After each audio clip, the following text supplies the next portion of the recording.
At the pinnacle of his new life, with his perfect new partner Sienna glittering on his arm, Lionel Dawson believed he had orchestrated his own happiness.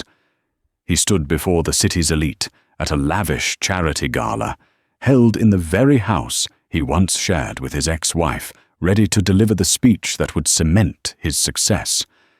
But he never finished that first sentence, because the grand oak doors swung open and the woman he had callously discarded a year ago walked in. This was not the broken, weeping Marina he'd left behind. This woman was transformed, radiating a steel-like confidence he'd never seen before. And she was holding a secret in her arms that was about to burn his meticulously constructed world to ashes. The silence in their Boston brownstone was a new phenomenon. For 7 years, the home of Lionel and Marina Dawson had been filled with the low hum of contentment, the scent of old books from Marina's study, the sound of classical music drifting from the living room speakers, the clinking of wine glasses as they dissected their days.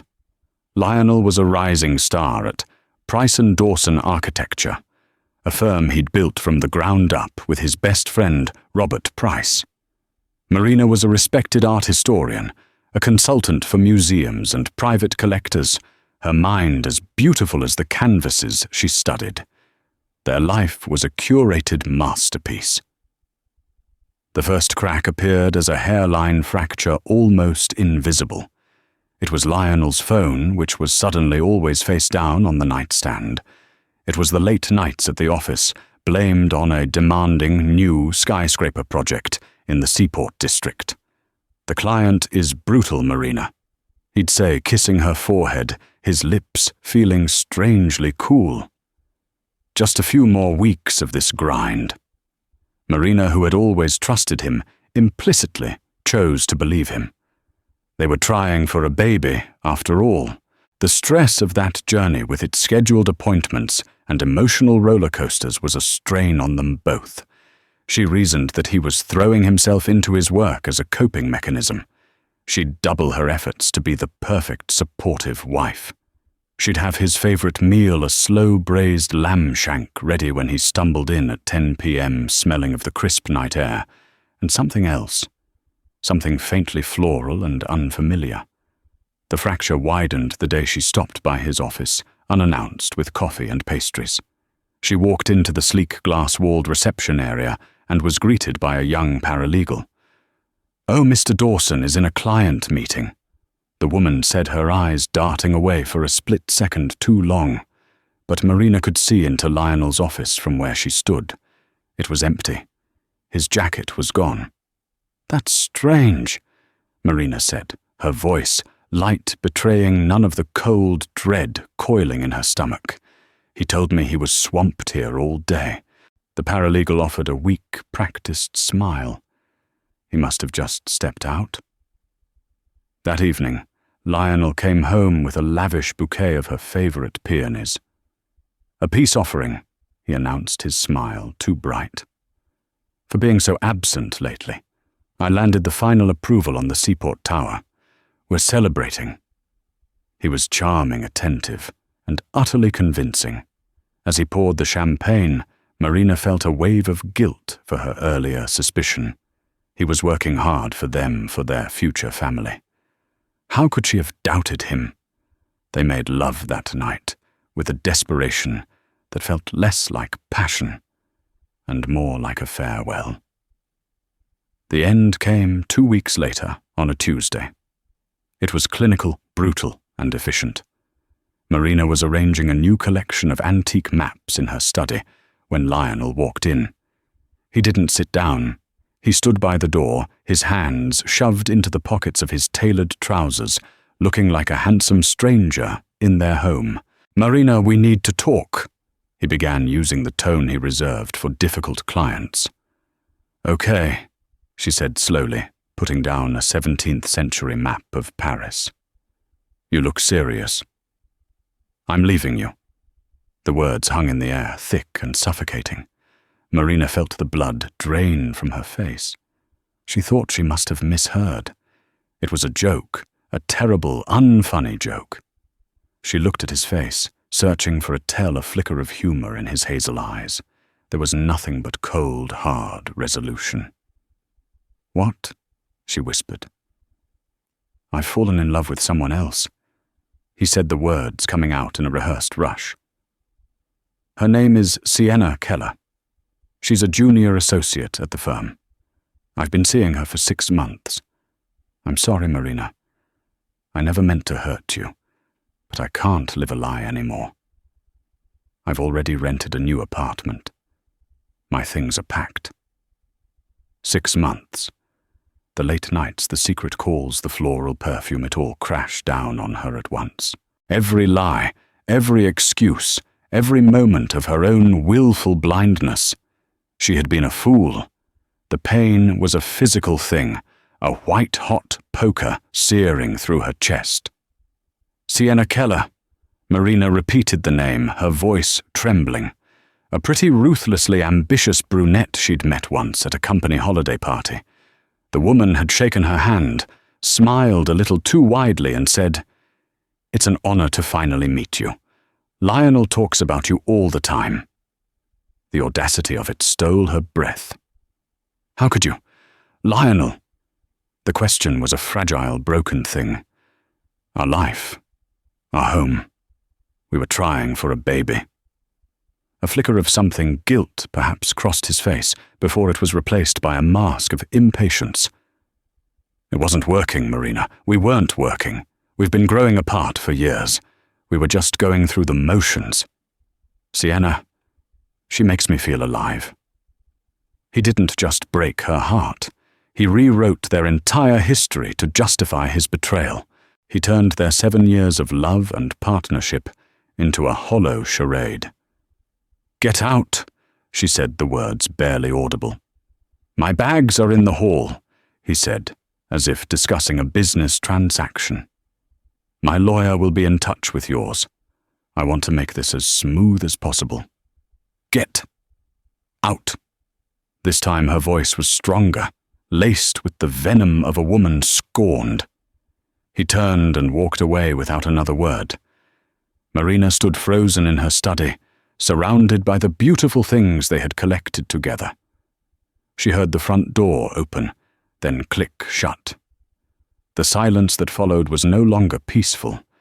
It was a vast, echoing void, the sound of her world ending. She slid down the wall, the antique map of Paris crinkling beneath her, and finally let out the guttural, soul-shattering sob she had been holding back. The first contact from Lionel's lawyer, a piranha named Franklin Cole, came within 48 hours. The email was cold and concise, detailing Lionel's proposal for the divorce settlement. He would keep the firm his investment portfolio and the vacation condo in Vale. Marina would get the brownstone once the mortgage was refinanced, solely in her name, and a lump sum payment that was insultingly small a pittance for 7 years of her life and emotional investment. The subtext was clear. Take it, or I will drag you through a messy public battle you can't win. Marina felt too numb to fight. She forwarded the email to her own lawyer and tried to function moving through her house like a ghost. Everywhere she looked, she saw Lionel. His favorite armchair, the coffee mug he used every morning, the indentation his head had left on the pillow next to hers. Each object was a fresh stab of pain. Her best friend Brooke, a fiery journalist with zero tolerance for nonsense, descended on the house like a Valkyrie. She packed Lionel's remaining belongings, the books he'd left behind, the toiletries in the bathroom, his collection of single malt scotches, into boxes with ruthless efficiency. "We are performing an exorcism, Marina," Brooke declared, taping a box shut with a satisfying rip. "We are cleansing this house of his toxic, cheating energy." A week later, the real horror began. Marina was scrolling numbly through Instagram when a photo posted by one of Lionel's colleagues stopped her cold. It was a group shot from a dinner party. There in the center was Lionel, his arm wrapped possessively around Sienna Keller's waist. They were standing in front of the familiar deep blue feature wall of Robert Price's dining room. Sienna was beaming, wearing a slinky red dress, looking perfectly at home amongst Lionel's friends. The caption read, "Celebrating the Seaport Tower. Win with the power couple, Lionel and Sienna. Power couple." The term was a dagger to the heart. That had been their title, a loving joke between them. It got worse. Sienna was a master of the slow, deliberate takeover. She started by subtly inserting herself into Lionel's digital life, then his social life, and finally her physical life. Photos appeared of her redecorating Lionel's new, sterile, high-rise apartment. She posted pictures of herself, having brunch with the wives of Lionel's colleagues, women Marina had considered friends. They smiled for the camera, all of them, complicit in her erasure. The final soul-crushing blow came a month after Lionel had left. Marina received a certified letter. It was from Lionel's lawyer. He was exercising a clause in the prenuptial agreement she had barely remembered signing. It stated that in the event of a separation, the brownstone, which had been purchased primarily with funds from a significant bonus Lionel received just before their wedding, was to be sold with the profits split 70-30 in his favor. He was no longer giving her the house.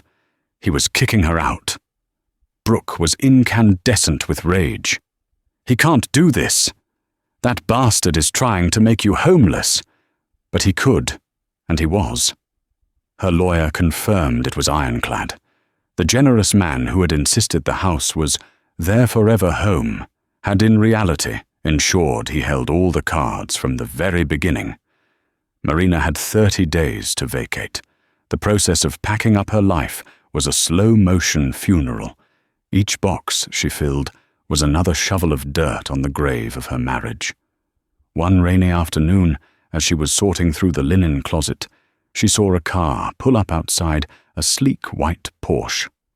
Sienna Keller unfolded herself from the driver's seat. She was with a woman Marina recognized as a high-end interior designer. They stood on the sidewalk, Sienna pointing up at the brownstone's facade, talking and laughing as the designer took notes on a tablet. Sienna glanced up, and her eyes met Marina's through the window.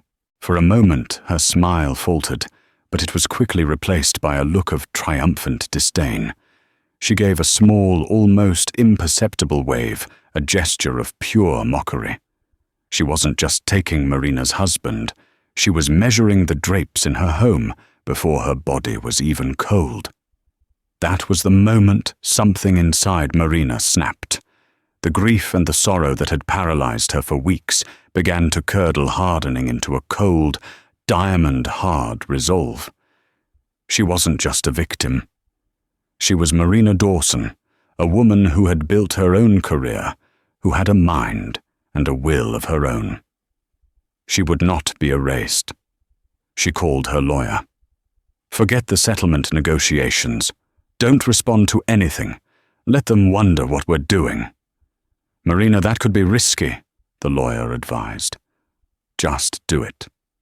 Marina said, her voice devoid of its earlier tremble. She booked a moving company for the following week. She didn't tell anyone where she was going, not even Brooke. She packed her most precious belongings, her books, her research photos of her parents, and a small antique silver locket her grandmother had given her. She left everything else. The furniture, the art they had bought together, the kitchen appliances. She would let them have the shell of her old life. She was taking the soul. On her last night in the house, she wrote a single short note and left it on the marble island in the kitchen. Then, before the sun rose, she got in her car and drove away from Boston, her entire life packed into a few dozen boxes in a moving truck behind her, with no destination in mind other than away. When Lionel and Sienna finally entered the house with their designer, a week later, they found it eerily empty, save for the furniture. On the kitchen island lay the note. It wasn't angry or pleading. It was just 2 words written in Marina's elegant script. You win. The first month was a blur of cheap motels and long, empty highways. Marina drove west with no plan, fueled by coffee and a gnawing emptiness. She was a ghost, haunting the back roads of America. The silence of the car was her only companion, a space where she could finally scream, cry, and let the full weight of her loss consume her. In a dusty motel in Nebraska, she got the news that her divorce had been finalized. Lionel had won by default. He and Sienna had bought the brownstone. A victory for them, a footnote in her life. She eventually found herself on the Oregon coast in a small, wind-swept town called Cannon Beach. The raw, untamed beauty of the place spoke to her weary soul. The jagged silhouette of haystack rock against a perpetually misty sky, the thunderous roar of the Pacific. It was a landscape that didn't demand happiness.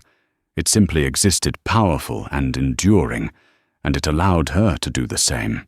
She rented a small cottage set back from the beach, a cozy, salt-bleached place with a stone fireplace and windows that looked out onto the ocean. She changed her number, deleted her social media, and effectively vanished. For the first time in months, she felt a sliver of peace. The anonymity was a balm. Here she wasn't Lionel Dawson's discarded wife. She was just Marina, the quiet woman who took long walks on the beach and bought her groceries at the local co-op. It was during one of those long walks, about 2 months after her arrival, that the persistent nausea and fatigue she'd been blaming on stress and a poor diet became undeniable. Her hands trembled as she unwrapped the pregnancy test in the small cottage bathroom. She had been so consumed by the divorce that she hadn't even considered the possibility. They had been trying for months, a process filled with charts, timings, and heartbreaking disappointment. It had never worked. Until now, the 2 pink lines that appeared on the stick felt like a cosmic joke. She was pregnant. Pregnant with the child of the man who had shattered her life and moved on without a backward glance. The first emotion was not joy, but pure, unadulterated terror. How could she do this alone? She was jobless, emotionally shattered, and completely isolated. For a full day she sat by the window watching the tide roll in and out, her hand resting on her still flat stomach. The terror slowly gave way to a fierce, primal wave of protectiveness. This wasn't Lionel's baby, not anymore. This was her baby. This was a piece of her future that he couldn't touch, couldn't rewrite, couldn't take away. This child, this tiny, improbable life, was not a reminder of what she had lost. It was her reason to rebuild. That decision became her anchor. She started to put down roots. She found a part-time job cataloguing archives for the local historical society, a quiet, methodical task that soothed her mind. She made friends with the owner of the town's only bookstore, a warm, witty woman named Patricia.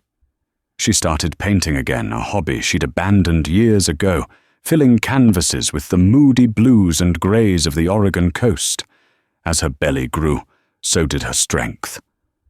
She followed the progress of Lionel and Sienna's life from a safe distance, using a private browser on a library computer.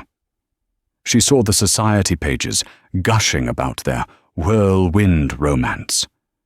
She saw the glossy magazine spread featuring their newly renovated brownstone, Sienna posing in Marina's old study, which had been transformed into a minimalist office. Each image was a small pinprick, but it no longer had the power to shatter her. It was like watching a film about 2 strangers. 9 months after she left Boston, she gave birth to a healthy baby boy in a quiet local hospital. She named him Owen, a name with no connection to Lionel's side of the family. He had her dark hair, but to her initial dismay, he had Lionel's hazel eyes. But when she looked into them, she didn't see her ex-husband's betrayal. She saw innocence potential, and a love so profound It remade her entire world. Owen became her everything. One afternoon, when Owen was a few months old, an email appeared in the new private account she used for work. The sender was a name she hadn't seen in years: Alistair Finch, her late grandfather's estate lawyer, a man well into his 80s. The subject line read, "Urgent regarding the Dawson marital trust." Curious, she opened it. Alistair explained that he had been trying to reach her. He had been reviewing the trust her grandfather had established for her upon his death, a fund she vaguely knew existed, but which Lionel, with his financial acumen, had always managed. Alistair had noticed some irregularities, some recent inquiries from Lionel's lawyers that had raised a red flag. He asked if she would be willing to speak with him. They arranged a video call. Alistair was a kind, sharp-eyed man who didn't mince words. "Marina," he said, his voice crackling slightly over the connection. "Your grandfather was a very shrewd and somewhat cynical man. He adored you, but he never much cared for Lionel. He saw him as an ambitious operator." He went on to explain the trust's structure. It wasn't just a pot of money. It was a complex instrument designed to protect her and her direct descendants. The initial seed money for Price and Dawson architecture hadn't come from a bank loan as Lionel had always claimed. It had come directly from this trust. Furthermore, the deed to the brownstone was also tied to it. Lionel was the trustee, but Marina and her offspring were the sole beneficiaries. Then came the bombshell.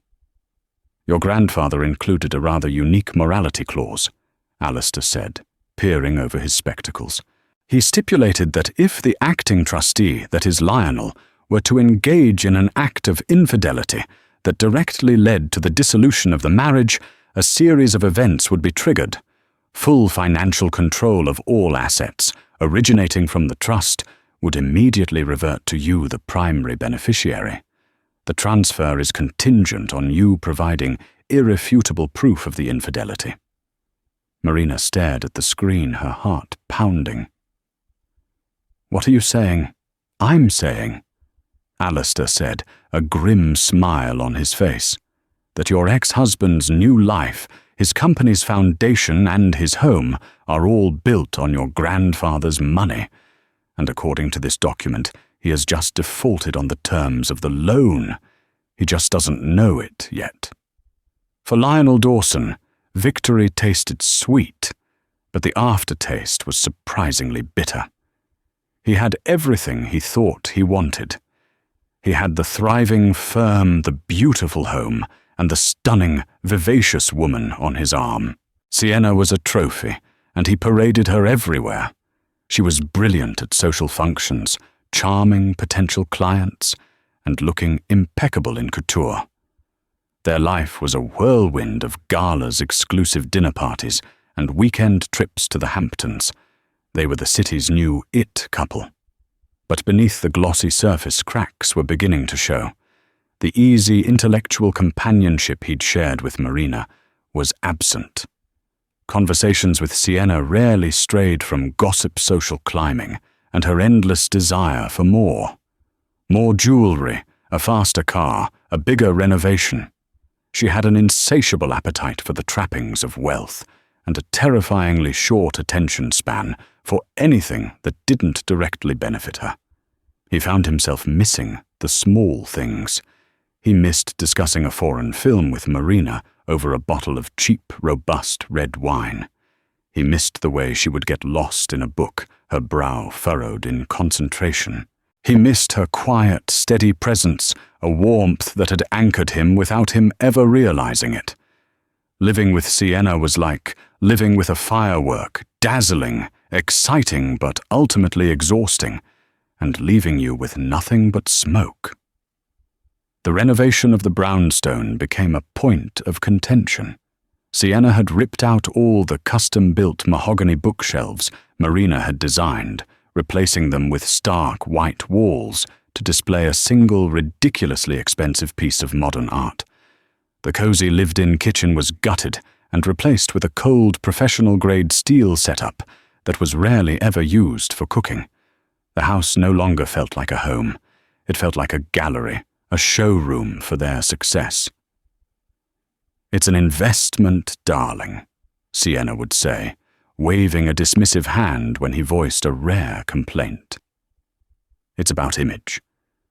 People see this house, they see us, and they see success. That's what brings in the billion-dollar clients." His business partner, Robert Price, was Sienna's biggest cheerleader. "She's a shark, Lionel. In a good way, she's exactly what you needed to get to the next level," Robert would say, clapping him on the back. "Marina was sweet, but she was holding you back. She was too academic. Sienna understands the game." Lionel let himself be convinced, silencing the nagging voice in his head that told him he'd made a terrible mistake. He'd blown up his life for this. It had to be worth it. The pressure mounted. To fund their extravagant lifestyle, Lionel, encouraged by Robert, began taking bigger risks at the firm.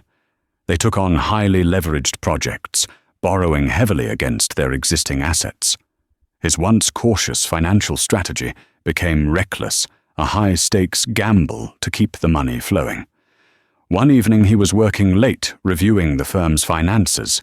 A file caught his eye: Dawson Marital Trust, initial capitalization. He hadn't looked at it in years. He opened it, a wave of nostalgia, and something akin to guilt washing over him. He saw the initial transfer from Alistair Finch's office, the money that had started it all. He remembered Marina's grandfather, a stern but fair man, who had looked at him with unconcealed skepticism. Lionel had worked hard to prove him wrong, to show he was worthy of his granddaughter. And how had he repaid that he scrolled through the dense legal document, his eyes glazing over the complex clauses? He stopped on a section titled Clause 12B, Beneficiary Covenants. He skimmed the impenetrable legalese about fiduciary duty and marital stability. It seemed like standard boilerplate. He closed the file, shaking off the uneasy feeling. It was his money now, his firm. He had earned it. But the ghost of Marina lingered. Sometimes late at night, after Sienna was asleep, a remote, beautiful stranger beside him in their sprawling bed, he would find himself thinking about her. Where was she? Was she okay? He'd felt a pang of something sharp and painful when she'd simply vanished, leaving only that 2-word note.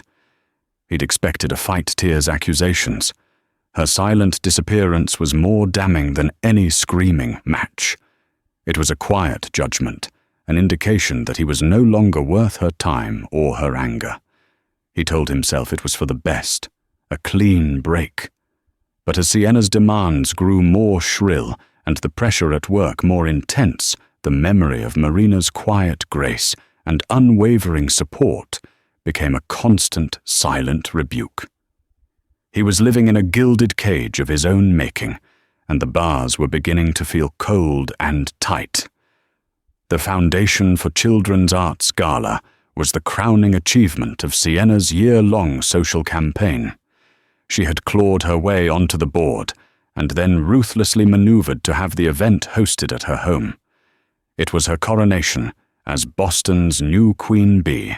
The brownstone was unrecognizable, transformed by event planners into a shimmering fantasy of white orchids, crystal chandeliers, and flowing champagne. Lionel stood beside her near the entrance, a fixed smile plastered on his face, as they greeted a procession of the city's wealthiest and most influential figures. Sienna was radiant in a silver sequined gown, her laughter sharp and bright. Lionel felt like a prop, an accessory to her ambition. "Robert is here," Sienna trilled, waving him over. "Doesn't everything look divine?" "Spectacular, Sienna. Truly," Robert said, kissing her cheek. He turned to Lionel. "Big night, my friend. After your speech tonight and the donation, we're about to announce the city contract for the new waterfront pavilion is ours for the taking." It was all connected. The parties, the spending, the gala, it was all a calculated business move orchestrated by Sienna and Robert. Lionel felt a chill run down his spine. When had his life become so transactional? Later, Sienna tapped a microphone for attention. "Everyone, if I could have your attention. It's my great honor to introduce the man whose vision is reshaping our city's skyline, my incredible partner, Lionel Dawson." Polite applause rippled through the crowded room. Lionel walked to the makeshift stage at the base of the grand staircase, his heart heavy. He looked out at the sea of smiling, predatory faces, all of them there to network and posture. He cleared his throat, ready to deliver the speech Sienna had helped him write, a speech full of empty platitudes about community and art. "Thank you, Sienna," he began. "It's an honor to welcome you all into our home tonight." He never got to the next line. At that exact moment, the large oak doors to the brown stone, which had been closed to the public, swung silently open. A woman stood silhouetted in the doorway. The chatter in the room, which had already begun to rise, died instantly. Every head turned. The woman stepped forward into the light, and a collective audible gasp swept through the gala. It was Marina. But it was not the Marina anyone remembered. The soft, slightly academic woman was gone. In her place stood a vision of pure, unadulterated confidence. Her dark hair was cut in a sharp, elegant bob. She wore a simple, perfectly tailored emerald green dress that bespoke quiet, old-money elegance, a stark contrast to Sienna's flashy glitter. Her face was serene, her eyes clear and direct. She looked stronger, healthier, and more beautiful than Lionel had ever seen her. She was not alone. Cradled in her arms, wrapped in a soft cashmere blanket, was a baby of about 10 months, sleeping peacefully against her shoulder. The child had a dusting of dark hair and a perfect Cupid's bow mouth. Lionel felt the microphone slip from his numb fingers, clattering to the floor with a screech of feedback that echoed the scream in his own mind. The room was utterly silent, a tableau of frozen, shocked faces. Sienna's painted smile was gone, replaced by a mask of pure, venomous disbelief. Robert Price's jaw was slack. Marina's eyes scanned the room coolly, taking in the scene, the lavish decorations, the gawking guests, her ex-husband on the stage, and the woman standing beside him. Her gaze finally settled on Lionel. There was no hatred in her eyes, no pain. There was something far more terrifying, pity. She took a slow, deliberate step into the room. Then another. The soft click of her heels on the polished hardwood floor was the only sound in the cavernous silence. She walked towards the stage, her movements graceful and unhurried, a queen reclaiming her stolen kingdom. She stopped directly in front of Lionel, close enough that he could see the tiny sleeping face of the child in her arms. The baby stirred, opened his eyes, and looked up. They were a startling, familiar hazel. They were Lionel's eyes. For a long, suspended moment, the only sound in the cavernous room was the frantic, useless feedback from the microphone Lionel had dropped. Time itself seemed to warp and thicken every second, stretching into an eternity. From his position on the stage, Lionel saw the scene as a series of frozen, hyper-realistic paintings. He saw the flicker of avarice in one guest's eyes, the undisguised shock on another's.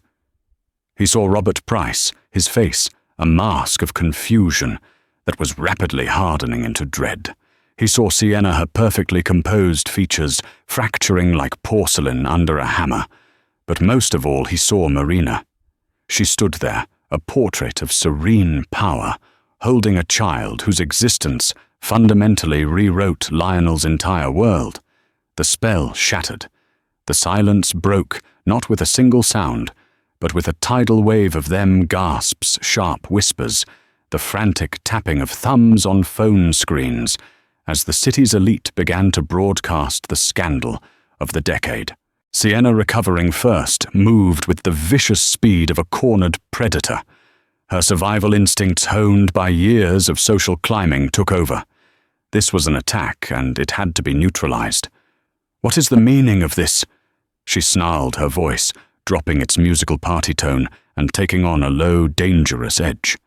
She took a step toward Marina, a clear gesture of territorial aggression.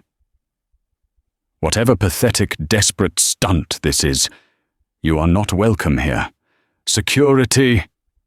She yelled towards the back of the room. "Escort this woman out." Marina didn't flinch. She didn't even acknowledge Sienna's presence, an act of dismissal, so complete it was more insulting than any retort. Her gaze remained fixed on Lionel, who was still paralyzed on the stage, his mind struggling to process the impossible reality before him. "Hello, Lionel," she said again, her voice a calm, clear bell that cut through the rising chaos. "You look surprised. I suppose I should have called first." The quiet irony in her tone was a scalpel slicing through his shock. The baby in her arms, Owen made a soft, cooing sound, his small hand reaching up to touch the emerald fabric of his mother's dress. Is he? Lionel finally managed to croak the question dying in his throat. The words were too enormous, the implications too catastrophic to fully articulate. "His name is Owen," Marina replied, her voice steady and factual, as if she were discussing the weather. "He's 10 months old. You can do the math." A fresh wave of whispers, louder this time, rippled through the crowd. 10 months. It was a precise, damning timeline. The conception had occurred in the final fraught weeks of their marriage, during the period Lionel had told himself was a loveless lie. This child was not an afterthought. He was a direct consequence of a union Lionel had callously discarded. The confirmation seemed to ignite the fury in Sienna. The truth of the timeline meant this wasn't some random child Marina had adopted for show. This was a legitimate heir, a complication of the highest order. "I don't care who he is," Sienna shrieked, her carefully constructed composure completely disintegrating. "This is a pathetic attempt to ruin our night. Get out of my house." "My house?" Marina finally turned her head, her eyes sweeping over Sienna with a look of clinical pity. "That's a very interesting choice of words. Ownership is a complicated concept, isn't it? Which brings me to why I'm really here." With a subtle, almost imperceptible nod towards the back of the room, she gave the signal. As if on cue, the crowd parted. 2 figures walked forward with an air of undeniable purpose. The first was an elderly, distinguished man with piercing eyes and a spine of steel, Alistair Finch. The second was a sharp, no-nonsense woman in a severe business suit, clutching a leather briefcase as if it were a weapon. Lionel Dawson. Alistair began, his powerful voice commanding immediate silence. "My name is Alistair Finch. I am the executor of the estate of Marina's late grandfather. This is Miss Albright, a forensic accountant. I believe it is past time you and I had a conversation regarding the specific covenants of the Dawson Marital Trust." The blood drained from Lionel's face. The trust. A file he hadn't looked at in years. A file he'd dismissed as boilerplate. He felt a cold dread, slick and oily, begin to creep up his spine. Robert Price, sensing a corporate threat far more dangerous than a mere domestic dispute, stepped forward to try and contain the situation. "Now look here," he said, attempting a placating tone. "This is a private party. I'm sure whatever this is about, it can be handled in a boardroom tomorrow." "Oh, I think it needs to be handled right now, Robert," Marina said, turning her piercing gaze on him. "Since you're so very central to the conversation." Ms. Albright opened her briefcase and passed a thick document to Alistair, who held it up. as per the Trust's specific infidelity clause, Clause 12b to be precise. He announced his voice, resonating with legal finality, upon the presentation of irrefutable proof that the marriage was dissolved as a direct result of the acting trustee's adultery, full financial and operational control of all assets, originating from the trust reverts, immediately and irrevocably, to the primary beneficiary Marina Dawson and her direct heir. He paused, gesturing pointedly at the sleeping Owen in her arms. Sienna let out a harsh, disbelieving laugh. "What assets? That's ridiculous. Lionel built his firm from the ground up with his own 2 hands." "Did he?" Marina countered, her voice dangerously soft. She was no longer just a wronged wife. She was an executioner. "Ms. Albright, would you perhaps care to share what your audit of the firm's capitalization revealed?" The forensic accountant stepped forward, her expression impassive. "Our audit traced the financial origins of Price and Dawson Architecture. 100% of the initial seed capital, a sum of $2 million, was disbursed directly from the trust in question. Furthermore, the down payment for this property and all subsequent mortgage payments until your separation were also paid from trust funds. Legally, she concluded, letting the words land like hammer blows. The firm's foundational assets and this house are not and have never been personal assets of Mr. Dawson. They belong to the trust." The room erupted. This was a language every person in attendance understood: money. Lionel felt the very ground of his identity. The self-made man, the architectural genius, turned to quicksand beneath him. His entire success story was a lie. He had been playing with house money, and the house had just come to collect. But Marina wasn't finished. She let the financial shock settle for a moment before delivering the killing blow. Her eyes found Robert Price, who was now sweating profusely. "It's truly amazing what you can find out when you start digging into the finances," she said, her tone conversational, which made the words all the more chilling. "You start to see patterns. For instance, you learn about a promising junior associate named Sienna Keller, who was struggling with a rather significant amount of student loan and gambling debt. You learn how a rival firm, desperate to underbid you on the new waterfront pavilion project, might see an opportunity. How they might approach your disgruntled partner, Robert, and offer to pay off Miss Keller's debts in exchange for her services. She let the accusation hang in the air, thick and poisonous. Robert went corpse-like pale. That is a preposterous, slanderous lie," he stammered. "Is it?"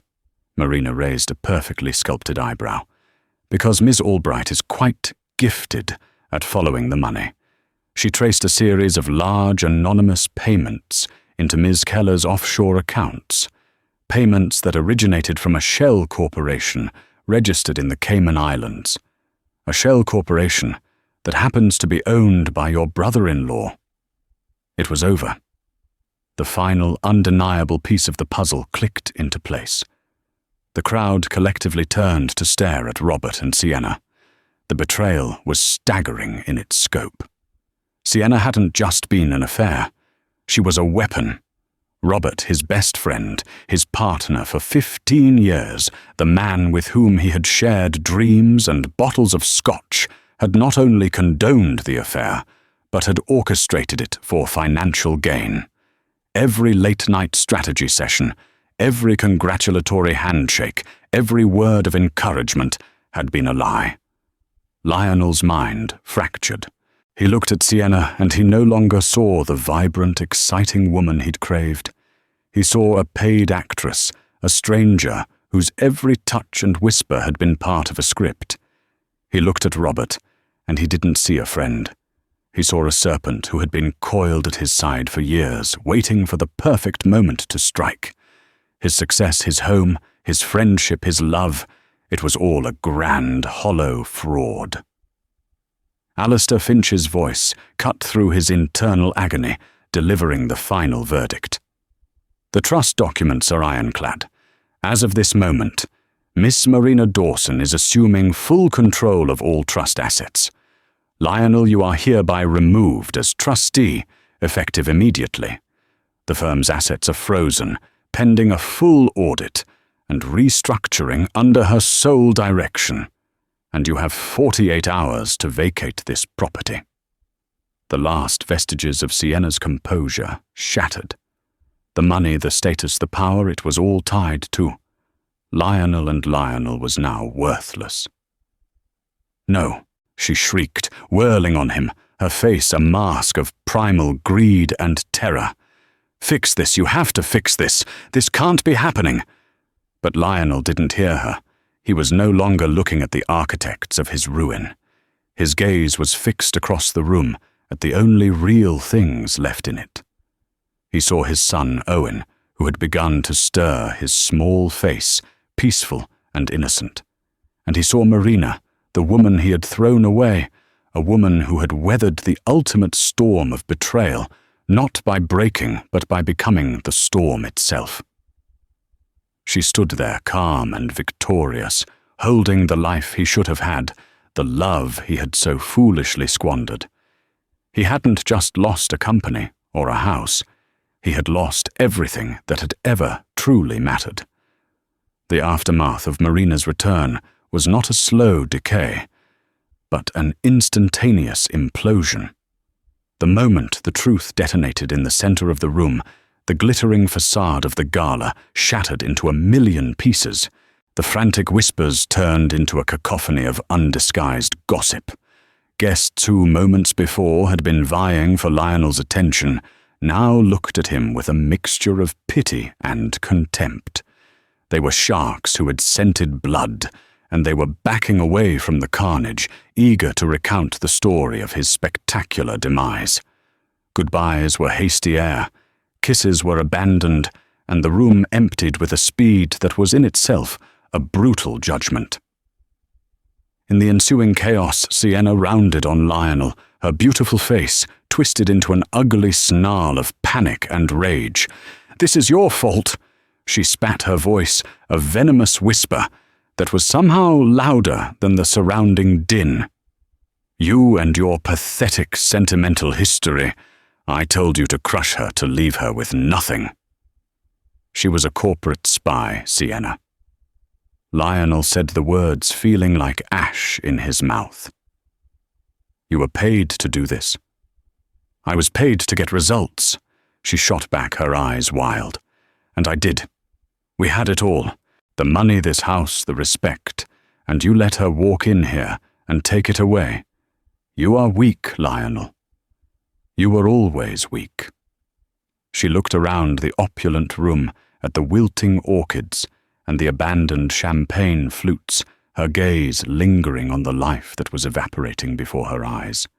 With a final disgusted look at him, she turned and stormed up the grand staircase.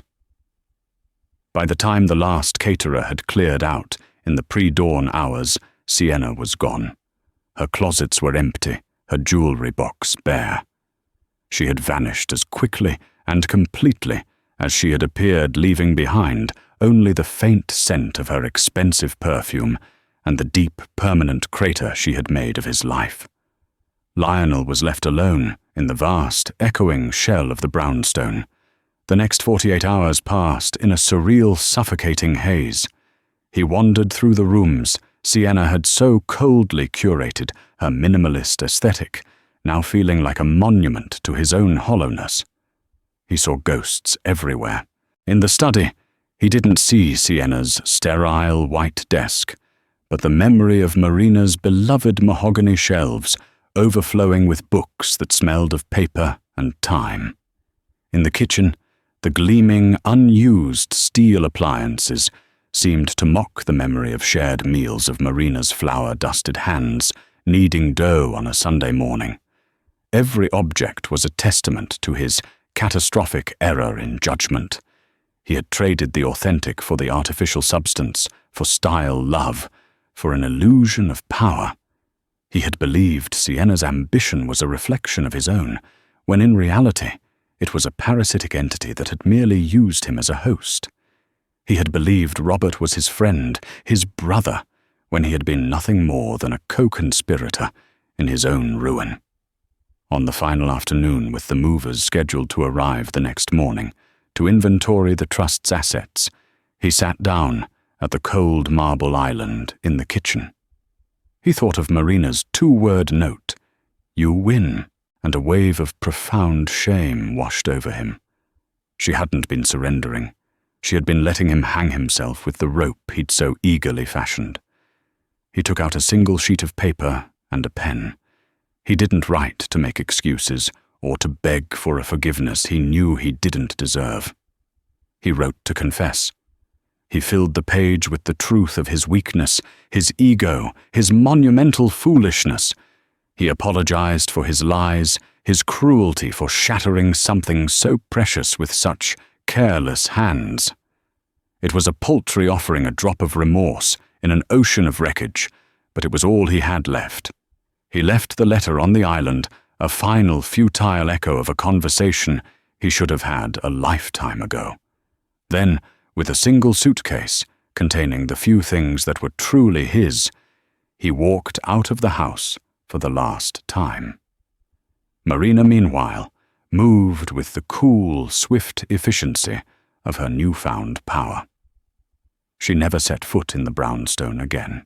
Through Alistair, she gave the instructions: sell everything in it, liquidate it all. It was a place of ghosts and pain, the tombstone of a life she no longer wanted. With the reclaimed assets from her grandfather's trust, she didn't attempt to piece together her old world. She built a new one from the ground up. She bought a beautiful sun-drenched historic home in Cambridge, a place with a sprawling garden where Owen could play and tall windows that let the light pour in. She established the Finch and Dawson Arts Foundation in honor of her grandfather and Alistair's loyalty, creating a legacy of meaning. She poured her time and energy into her work, and most importantly, into her son. His laughter was the only sound that mattered, now the steady, happy rhythm of her new, uncompromised life. Several months later, a formal letter arrived from Lionel's new, far less prestigious lawyer. It was a humble request for a meeting not to discuss assets or legalities, but for a personal matter. After a week of consideration, she agreed. They met in a public park halfway between her new life and whatever was left of his. She saw him on a bench near the duck pond before he saw her. The impeccably tailored suits were gone, replaced by simple trousers and a worn jacket. The confident, predatory swagger had been replaced by a stoop in his shoulders. When he finally looked up and saw her approaching with Owen in her arms, the expression on his face was one of raw, unshielded pain. He stood awkwardly as she approached. "Thank you for coming," he said, his voice quiet, stripped of its former arrogance. "I'm here," she replied, her tone neutral. She did not sit. His eyes fell to the boy in her arms. Owen, curious and unafraid, looked back at him, his own hazel eyes wide. A choked sound escaped Lionel's throat.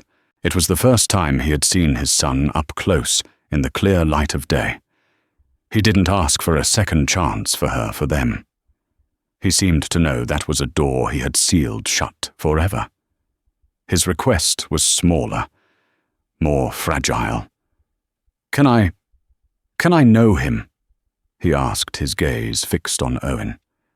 "I don't expect to be a father, not in the way I should have been. I forfeited that right. But I'd like to see him, to be a small part of his life, if you'll let me. He deserves to know. To know his father wasn't always a monster." Marina looked from Lionel's broken face to her son's innocent one. For a fleeting moment, the searing anger of his betrayal threatened to surface. The memory of Sienna's smug wave of being discarded like refuse was a scar that would never fully fade. It would be so easy to say no, to punish him forever, to deny him the one thing he now seemed to crave. But as she looked at Owen, she knew that vengeance was a poison. It would not heal her, and it might one day harm her son. "He can see you on weekends," she said, her voice steady and firm, a decision forged in the crucible of her own strength, not his weakness. "Supervised at first. We will see how it goes. But Lionel—" She met his eyes, ensuring he understood the absolute finality of her words. "You and I are over. That will never change." A tear traced a path down his cheek, the first she had ever seen him shed. "I know," he whispered, a universe of regret in those two words. "Thank you, Marina, for your mercy." She gave him a slight, final nod of acknowledgement. There was nothing more to say. She adjusted Owen in her arms, feeling his small, warm weight against her heart. She turned and began to walk away toward the sunlit patch of grass where other children were playing. She didn't look back. The sounds of the park, the distant laughter, the rustling leaves, the gentle quacking of the ducks were the soundtrack to her new beginning. Lionel Dawson remained on the bench, a solitary figure left in the cold ashes of a life he had incinerated himself forever, watching the woman and the son he had lost walk into a new dawn without him. This was a story of ultimate betrayal, but it was also a story of incredible resilience. It shows how the quietest person in the room can sometimes be the most powerful, and how the truth, no matter how long it's buried, will always find its way to the light. Marina's journey from a heartbroken wife to a triumphant, independent mother is a testament to the strength that can be forged in the fires of adversity. She didn't just get revenge, she got her life back on her own terms. What would you have done in Marina's place? Would you have been as calculated, or would you have walked away forever? Let us know your thoughts in the comments below. If this story of strength and shocking twists resonated with you, please show your support by hitting that like button, sharing it with someone who loves a powerful drama, and subscribing to the channel for more stories that feel like they're ripped straight from real life. Don't forget to ring the notification bell so you never miss a single gripping tale. Thank you for listening.